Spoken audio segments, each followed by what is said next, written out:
As the trade deadline inches closer and closer, the Miami Heat are getting linked to more and more players, and one recent report and article has the Heat linked to Kyle Kuzma. So I'm going to break down this report and discuss what a potential trade could look like for the Wizards stars. Stay tuned for all that in this episode, but before we do, quick reminder, hit the subscribe button. About 97% of you all who are watching right now are not subscribed. So scroll down. If you're part of that 98%, make sure to hit that button as we are on the road to 1,000 subscribers, and your support has been unbelievable. Now, Houston, we have some stuff to get into today. We've been talking about a lot of Heat targets. We obviously got Terry Rozier.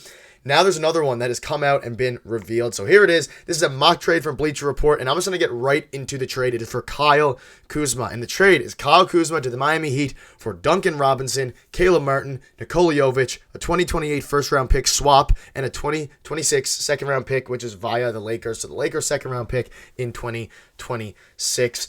And the article basically goes on to say that trading for Rozier has clearly helped the Heat, but they may need to make another move to improve their odds of landing the the number 4 seed. Kuzma will give them another scoring option. 3 balls shaky. He can hover around league average at that. Now, Houston, we've kind of mentioned it before and discussed it. Kuzma's an interesting guy, an interesting potential target.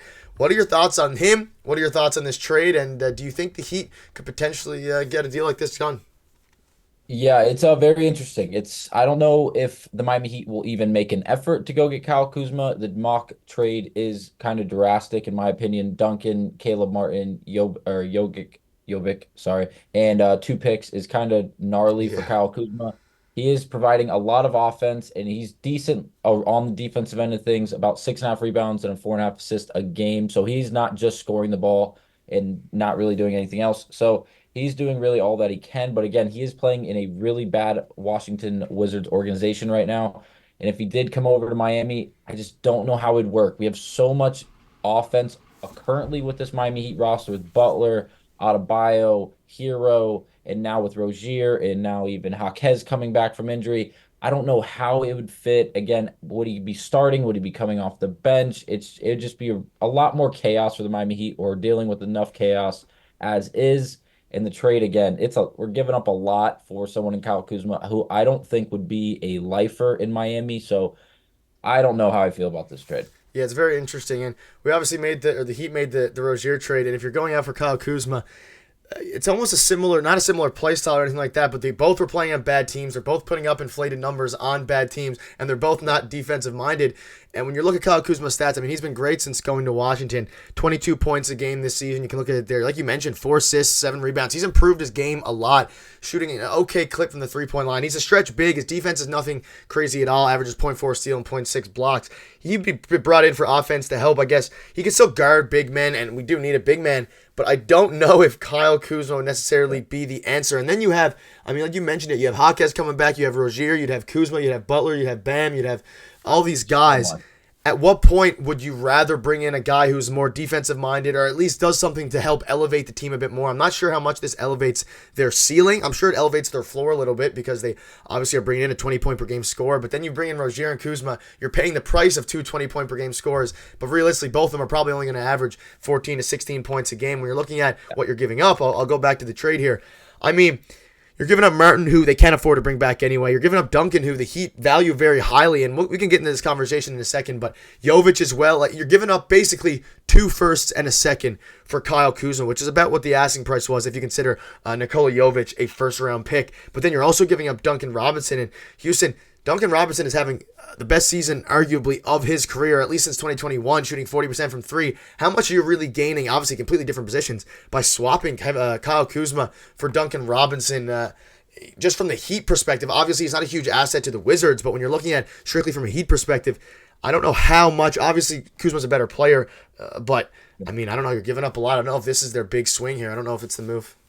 It's the package for Kuzma just seems like, at least this mock trade, at least what we've been seeing on this report, it just seems like it's way too much. Like we both really acknowledged, there is so much talent on the Miami Heat. And if just imagine if we tried to add Kuzma. Yes, I understand we'd be giving up part of the equation in Duncan Robinson and Caleb Martin. So those 2 sets of minutes would be like needed to be filled. And again, Kuzma would he'd probably come off the bench with the amount of like talent we have already on the team.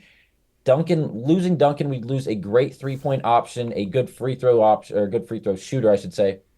And Duncan's done a really good job. Again, he is a liability on defense, just like Tyler Hero is. They're smaller bodies, but again, They're there for offensive threats. They can score behind the three-point line really at any time. Yes, the shooting percentages are streaky, and especially as of late, they haven't seemed all that great. But again, Duncan Robinson this year has done an excellent job at really expanding his game. He's done a great job at scoring the basketball within the three-point line. I know as of late, just in the last like 4 to 6 games on this losing streak, it seems like everything is exclusively coming from the behind the three-point line for Duncan and Tyler Hero. But again, throughout the start of this season, really the first half of this season, he has done a great job, Duncan Robinson, that is, at scoring the basketball and not even being successful, but being willing to take shots and drive to the basket on back cuts, getting the pass and making a tough layup, or even taking the attempt is even more valuable than just solely depending on it. Yeah, and he's not. I didn't even mention Tyler Hero among the players who need the ball in their hands, but you're absolutely right. And obviously, Robinson's having a bounce back season. He's still under contract, so I don't know if they're going to want to part ways with him. Reports have come out they might not want to do that. And when you're looking at how this could help in the playoff push, I mean, obviously he's a great offensive player. He does a lot of things, rebounds well, but I think the Heat might be going for more of it.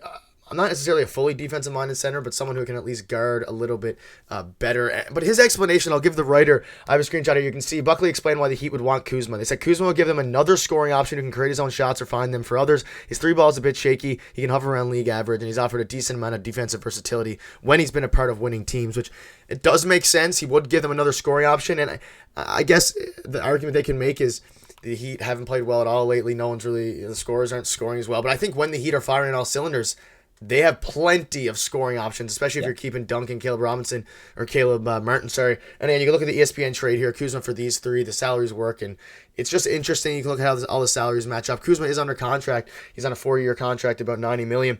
I don't know, Houston. It's I don't know if this is the one, and I don't know.